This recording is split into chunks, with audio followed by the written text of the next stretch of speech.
Merci Xavier. Ce qui est bien, c'est que Benjamin Régent vous a expliqué bien les choses. Donc moi, je vais pouvoir être assez sobre dans la suite de la prise en charge. Non, moi je vais essayer de vous faire la prise en charge thérapeutique, mais vous avez compris, Benjamin il a quand même expliqué qu'il y a une vraie distinction à faire entre ces formes primitives et ces formes secondaires, et que c'est extrêmement important et que ça va impacter beaucoup la thérapeutique. Bon, quelques liens d'intérêt. Et heureusement, quand j'ai recherché, je me suis dit, ouf, en fait, je suis en train de parler d'une maladie qui existe de moins en moins. Et donc, ça va être assez facile finalement comme topo. En fait, tout ça, c'est pour revenir sur ce que Benjamin a déjà dit. C'est que voilà, la PAN c'est peut-être une maladie syndromique et qu'en tout cas il faut absolument réussir à classer au mieux les patients. Donc le schéma est un peu différent mais le message est exactement le même entre ces formes primitives et les formes secondaires, alors liées au virus HBV, le BV dont je ne parlerai pas, le DADA2, l'association au VEXAS que Benjamin a rappelé. Et donc voilà, gardez ça en tête parce que ça a un vrai impact. Alors je vais spoiler un tout petit peu le traitement de la PAN systémique, parce que je vais commencer sur la PAN systémique, on va dire classique, primitive. Je vais aller directement à la manière dont on essaie de les traiter aujourd'hui et pourquoi est-ce qu'on fait ça. Alors, finalement, le traitement, il est encore aujourd'hui beaucoup guidé par ce 5-factor score, qui est un score qui avait été proposé en 1996 par Loïc Guivin et qui a été établi à partir de patients qui avaient soit une périartérite noueuse, soit une granulomatose avec polyangéite éosinophilique. La question, c'était de se dire, voilà, est-ce qu'on distingue des profils de patients avec un pronostic différent? Sur ce score, il y avait donc 5 critères importants: la protéinurie, le saignement, l'atteinte rénale, l'atteinte du système nerveux central et l'atteinte cardiaque. Et que vous voyez que dans ce score que la mortalité à 5 ans, elle est fonction du nombre de critères péjoratifs, 11% s'il n'y a pas de critères de mauvais pronostic, jusqu'à quasi 50% s'il y a tous les critères de mauvais pronostic. Et donc clairement, aujourd'hui, c'est un des éléments qui nous guide pour le traitement. Alors maintenant, une fois qu'on a dit que toutes les PAN n'ont pas le même pronostic, est-ce qu'il faut toutes les traiter pareil?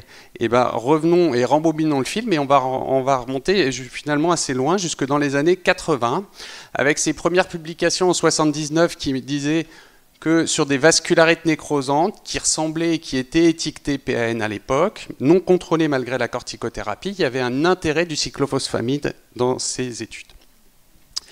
Une deuxième étude par Leib qui disait, et qui avait repris donc des patients qui dataient de 65 à 79 et qui avait repris tous ces patients qui étaient étiquetés PAN.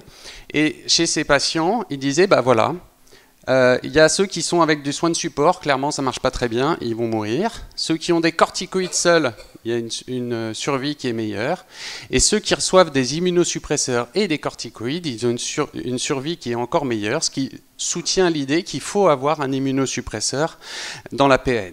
Alors, attention, quand on relise toutes ces études, en fait, il y a un énorme problème de classification et dans toute la suite des études, d'ailleurs, il va y avoir une difficulté pour bien individualiser le pronostic et la prise en charge de ces patients avec une PAN.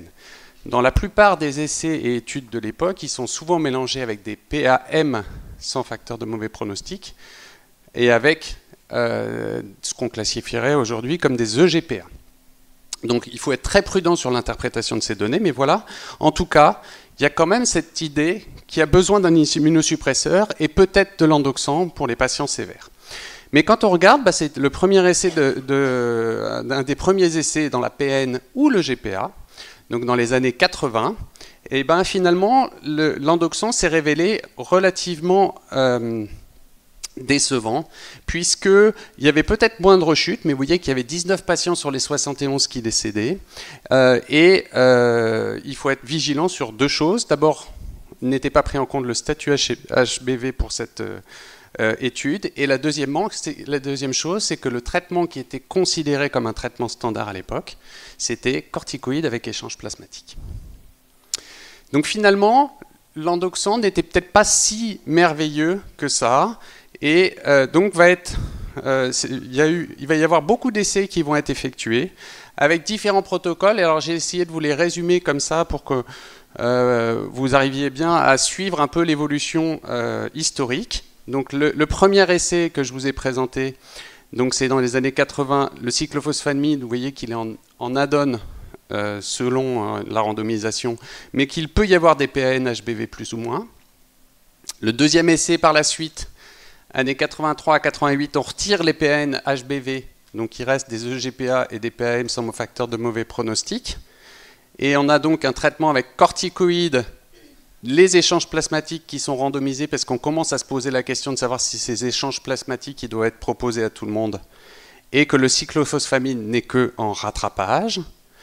La troisième, où il y a une stratification sur les facteurs de mauvais pronostic, et vous voyez qu'on propose corticothérapie de l'endoxan mensuel, et que là, pour le coup, on randomise les échanges plasmatiques, et sans facteur de mauvais pronostic, corticoïdes, et on randomise cyclophosphamide, IV ou Péros. Vous voyez, donc c'est des schémas qui sont assez variables et assez fluctuants, et par la suite, et j'ai pas bien trouvé quand est-ce que ce dernier essai avait été proposé, et c'est corticoïdes plus échange plasmatique plus antiviral, et là, c'est spécifiquement focalisé sur les PAN HBV. Ces 4 études, elles recrutent un nombre variable de patients et on s'intéresse à l'évolution sur le BIVAS, rechute ou le statut en fin d'études. Et c'est Martine Guéraud qui avait fait ce gros travail en 2001. Et finalement, quels sont les messages de toutes ces études qui sont, vous voyez, difficiles à bien interpréter parce qu'avec des maladies assez variables et assez fluctuantes. Le premier message, c'est que quand on regarde la cohorte complète en excluant quand même les patients HBV, parce que clairement, ils ont un pronostic différent. Vous voyez, corticoïdes et corticoïdes plus immunosuppresseurs, et ben en fait, il n'y a pas tellement de différence dans cette étude, sauf pour les patients qui ont un 5-factor score qui est à plus de 2, et là, on voit que les patients qui reçoivent de l'endoxan, ils ont en effet un pronostic qui est meilleur. Donc finalement, sur ces études, on retient que probablement que le cyclophosphamide, il ne faut pas le proposer à tous les patients. Il faut seulement le proposer aux patients les plus sévères, d'où l'utilisation du score FFS. Le premier essai Chuspon, donc, qui était dans la suite immédiate, finalement s'intéressait toujours à des PAN et des PAM, et vous voyez que les PAN ne sont pas majoritaires, et on proposait en fait soit de l'endoxan pendant 6 perfusions, soit pendant 12 perfusions. Et sur cette étude, eh bien, vous voyez que la courbe de survie sans événement, elle est meilleure pour les patients qui reçoivent 12 perfusions versus ceux qui ne reçoivent que 6 perfusions. Donc, de ces éléments-là, on pourrait se dire peut-être qu'en fait, 6 perfusions n'est pas suffisant. Mais ça a une toxicité qui est importante. Les événements indésirables associés à la prise en charge vont devenir notables. Et donc, même si sur les données initiales, on pourrait se dire qu'il faut faire un traitement plus prolongé, ce n'est pas l'attitude qui a été proposée, pas l'attitude qui a été retenue, et 6 perfusions semblent nécessaires, semblent suffisantes.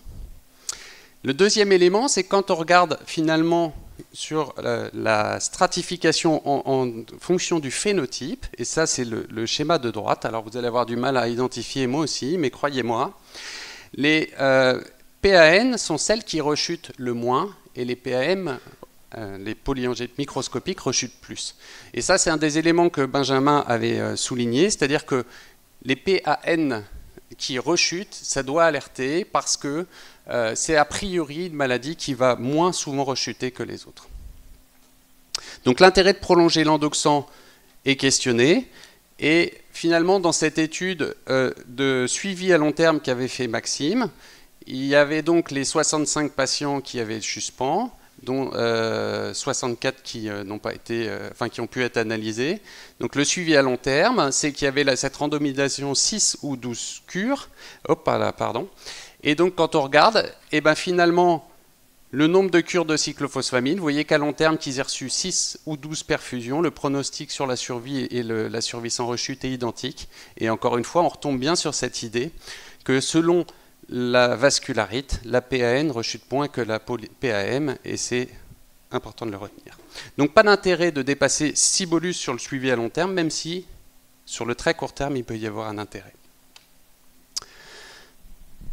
Donc ça, c'est ce qu'on propose pour les patients qui ont une PAN avec un critère de sévérité selon le FFS, avec un FFS supérieur à 1. Alors, si on se compare par rapport à ce qui est proposé dans les recommandations américaines, dans les recommandations américaines, vous voyez qu'on stratifie, il y a ce qui est appelé maladie sévère, la définition de sévère étant une menace du pronostic vital ou fonctionnel, ce qui veut dire qu'une atteinte nerveuse périphérique sévère et importante va coter comme sévère chez les Américains et peut rester FFS 0 techniquement chez les Français.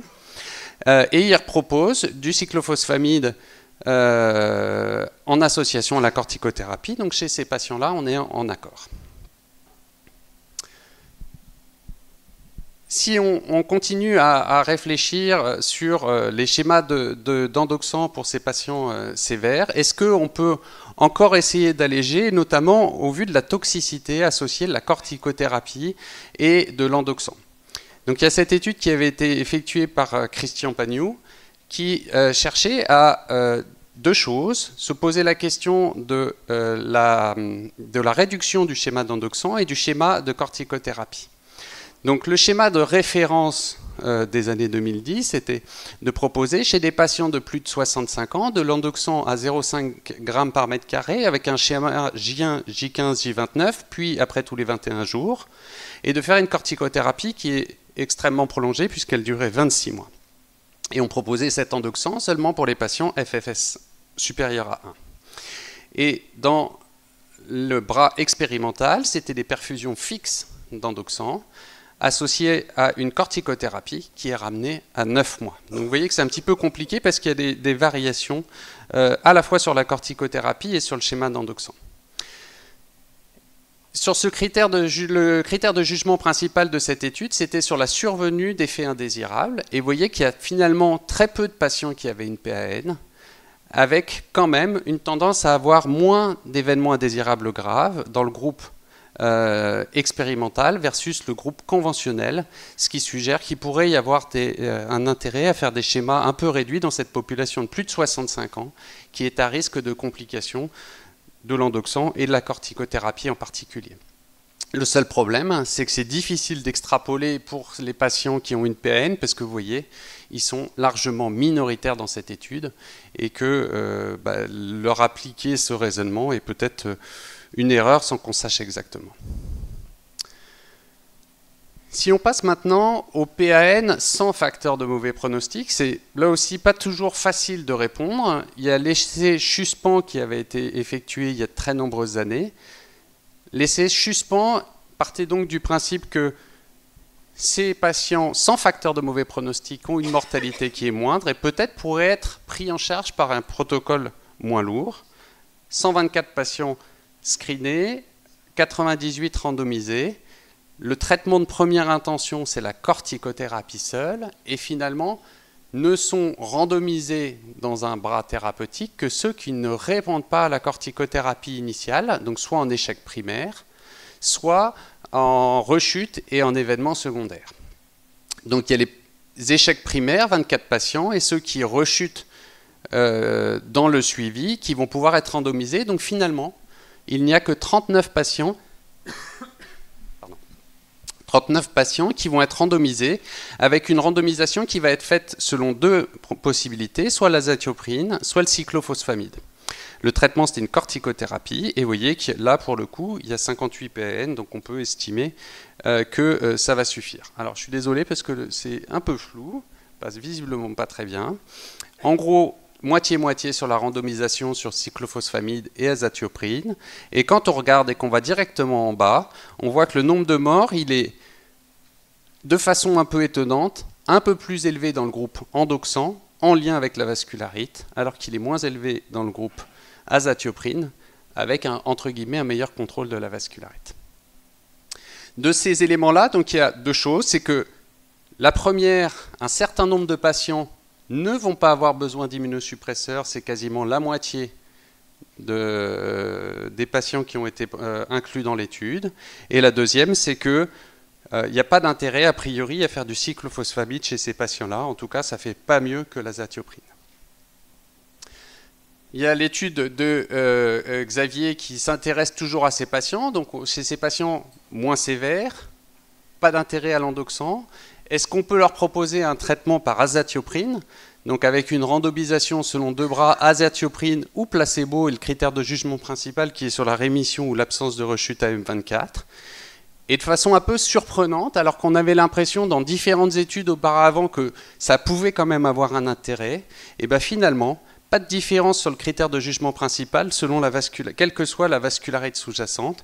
Donc, pas d'intérêt à l'azatioprine a priori en première intention. C'est pour cette raison qu'on propose chez les patients PAN FFS 0 une corticothérapie seule en première intention avec éventuellement un immunosuppresseur. On regarde ce que proposent les Américains pour voir, a priori, sur des données similaires, s'ils font exactement pareil. Maladie non sévère, eux proposent d'emblée un immunosuppresseur en association à la corticothérapie chez tout le monde, bien que ce soit plus l'endoxan chez ces patients moins sévères, et que ce soit le méthotrexate ou l'azatioprine. Ce qui veut dire qu'il y a quand même une différence d'approche entre la version américaine et la version française. Quel traitement d'entretien? Alors vous avez vu que déjà pour le traitement d'attaque, c'est compliqué de savoir quelle est la bonne stratégie. Est-ce que c'est endoxan? Est-ce qu'il y a d'autres immunosuppresseurs qui sont possibles? Donc il y a beaucoup moins d'études qui se portent sur le traitement d'entretien. En tout cas, c'est clairement... Il y a une toxicité qui est trop élevée du cyclophosphamide et donc on va proposer un autre immunosuppresseur et on va proposer soit l'azatioprine, c'est celui qu'on utilise le plus habituellement dans cette situation, mais le méthotrexate est probablement une alternative pour une durée de 18 à 24 mois. Et finalement là-dessus, on va dire, on est relativement en accord avec ce que proposent les Américains. Si c'était sévère, ils proposaient en effet de l'azatioprine ou du méthotrexate. Si c'était non sévère, bah nous, on aura fait une corticothérapie seule. Évidemment, en entretien, on ne va pas se mettre à introduire un immunosuppresseur, mais si on a été amené à le mettre, on peut le prolonger. Donc, chez les patients PAN FFS 0, a priori, on propose l'endoxan et le schéma, je ne sais pas trop commenter, mais il y a eu différentes variations de rythme d'administration et finalement, on a tendance à se caler sur le schéma des vascularites associées aux ANCA, 0,6 puis 0,7 g par mètre carré, avec des intervalles de 14 puis 21 jours, avec un relais azatioprine ou méthotrexate. Et chez les patients PAN FFS 0, plutôt une corticothérapie et l'azatioprine qui est proposée en rechute. L'endoxan, évidemment, s'il y avait des signes de mauvais pronostic qui apparaissaient. Est-ce qu'on peut prendre en charge les formes réfractaires différemment? Est-ce qu'il faut les envisager différemment? Alors, il y a le cyclophosphamide oral qui reste une proposition extrêmement ancienne des années 80. Vous savez que c'est associé à une comorbidité, une toxicité extrêmement importante, mais en tout cas, ça fait partie des réflexions sur les patients qui ont une forme réfractaire. Les échanges plasmatiques, en tout cas, en dehors de l'HBV, c'était plutôt des essais qui étaient négatifs, mais ça peut rester une indication de niche. Il y a la question des IGIV qui a été proposée. Et puis finalement, plus récemment, il y a différents types d'immunosuppresseurs qui ont été proposés chez ces PAN dites réfractaires. 3 immunosuppresseurs, le rituximab, les anti-TNF ou le tocilizumab. Et on voit en vert, c'est comme toujours, ça va bien, c'est ceux qui sont mis en rémission. En bleu, c'est une réponse partielle. En rouge, c'est un échec. Vous voyez que finalement, le rituximab, c'est celui qui a le plus d'échecs, suivi des anti-TNF. Et le tocilizumab semble être le traitement qui a le moins d'échecs chez les patients avec une PAN réfractaire. Et quand on fait le suivi, on voit le BIVAS évidemment qui suit. On peut se demander si la corticothérapie est différente et si c'est des schémas différents. Et bien finalement, la corticothérapie, elle va être similaire dans les 3 bras. Et donc, on a l'impression quand même que le tocilizumab pourrait être un petit peu supérieur aux 2 autres biothérapies chez ces patients réfractaires. Donc, voilà un petit peu le schéma sur la PAN, on va dire systémique, et je vais aborder après la PAN cutanée. Il faut donc garder en tête, hein, je vous l'ai dit, et Benjamin l'avait déjà signalé, que l'évolution, elle est moins à rechute dans cette forme de vascularite, et donc, quand il y a des rechutes fréquentes, il faut se méfier des formes secondaires.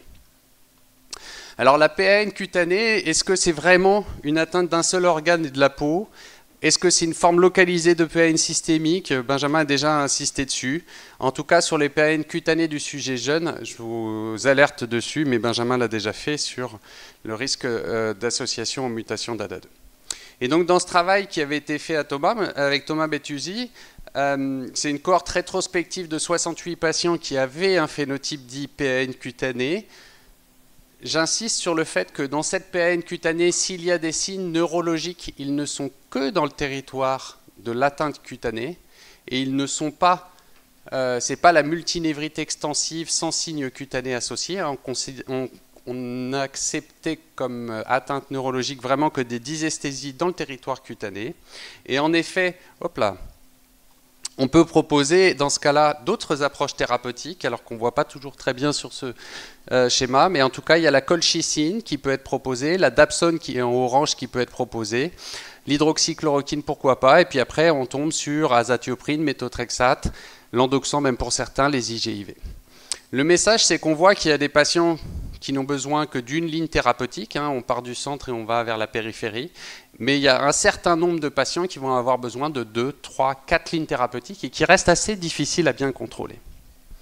Quand on regarde les associations thérapeutiques et leur effet sur la rémission partielle ou complète, il y a 3 schémas thérapeutiques qui ont l'air de sortir du lot. Le premier qui comprend les glucocorticoïdes et l'azatioprine, le deuxième les glucocorticoïdes et l'endoxan, le troisième les corticoïdes avec les IGIV. Alors proposer de l'endoxan, certes, ça marche très bien, mais peut-être que la toxicité associée à cette thérapeutique, elle est un peu excessive et que c'est, en tout cas, c'est pas celui qu'on proposerait. Et donc peut-être que l'azatioprine semble être un compromis satisfaisant chez ces patients avec des atteintes cutanées qui sont pas graves de fait, mais assez problématiques à prendre en charge. Et là, c'est complètement flou, donc c'est fantastique. Mais regardez juste les couleurs. Là, c'est la durée de rétention d'un traitement. L'azatioprine est en orange. Et vous voyez que c'est le traitement qui est donné le plus longtemps, donc probablement considéré comme plus efficace par les médecins qui l'ont pris en charge. Donc peut-être que l'Imurel a quand même une place sur ces PAN cutanés. Mais vous savez qu'il y a un essai prospectif qui démarre sur les vascularites cutanées, donc il n'y aura pas que des PAN. On compare différents types d'approches, la colchicine, la dapsone et l'azatioprine. L'intérêt des IGIV, je passe très vite parce que probablement il n'y en a pas beaucoup. Il y a le TOFA qui a été proposé par certaines équipes, mais c'est sur des rapports très limités. Donc clairement, sur cette forme cutanée un peu exclusive, il y a des possibilités thérapeutiques pas très toxiques, colchicine, dapsone, et probablement qu'aujourd'hui, je vous proposerai de l'azatioprine en deuxième intention chez ces patients. Je vais aller très vite sur la suite parce que, comme Benjamin l'a dit, lui, il en a vu une dans son internat. Moi, comme je suis beaucoup plus jeune que lui, moi, j'en ai pas vu. Donc, c'est la PN associée à l'hépatite B. Et là, pour le coup, le schéma thérapeutique est très différent. Puisque c'est des bolus de solumédrol, une corticothérapie qui est très courte. Hein. Ici, elle était proposée pendant 4 semaines. Et puis, finalement, c'était les antiviraux, les échanges plasmatiques en relais. Il y a eu différents schémas d'antiviraux, mais en tout cas, clairement, on ne fait pas de traitement corticoïde et immunosuppresseur en long cours. C'est le traitement de l'hépatite qui est la clé de la prise en charge. Pour le déficit en adénosine déaminase, Benjamin avait présenté la clinique. Vous savez qu'il y a aussi des formes associées à des hypogammaglobulinémies et des atteintes médulaires, des érythroblastopénies. Et finalement, dans une cohorte de 60 patients avec un déficit en adénosine déaminase, la plupart ont des manifestations cutanées. Il y a des AVC qui sont quand même fréquents chez 41%. Et qu'un des traitements qui révolutionne les choses, qui va être celui en bleu, c'est la mise sous anti-TNF. On voit que les petits points sont la survenue des AVC chez ces patients. Ils font des AVC tant qu'ils ne reçoivent pas les anti-TNF. Et clairement, si les anti-TNF fonctionnent sur les manifestations neurologiques, leur efficacité elle est beaucoup plus inconstante sur les autres manifestations du déficit en adénosine déaminase. Hein, toutes les manifestations hémato répondent beaucoup moins, et c'est dans ces indications où il y aurait c'est dans ces situations où il y a des indications éventuelles à la greffe de moelle.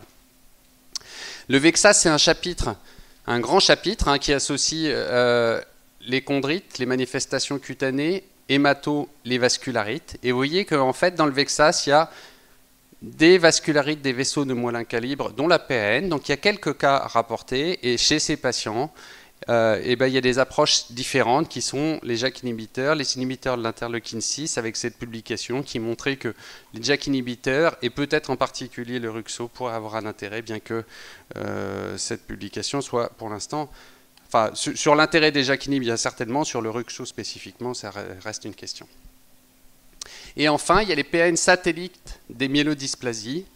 Quand on reprend toutes les vascularites satellites des myélodysplasies, 70 cas qui a été rapporté par Anne-Laure Roupi d'association entre les deux. La PN, finalement, elle est assez rarement la vascularite identifiée, 6 cas seulement. Il peut y avoir une vascularite qui est diagnostiquée avant la myélodysplasie ou après.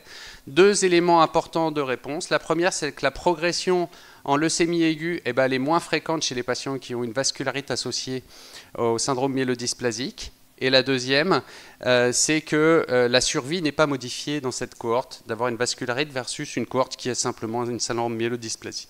Et se pose la question de l'azacitidine dans cette publication avec une efficacité chez la moitié des patients. Et enfin, j'assiste sur la PAN associée à la FMF, donc diagnostic de PAN à l'âge adulte.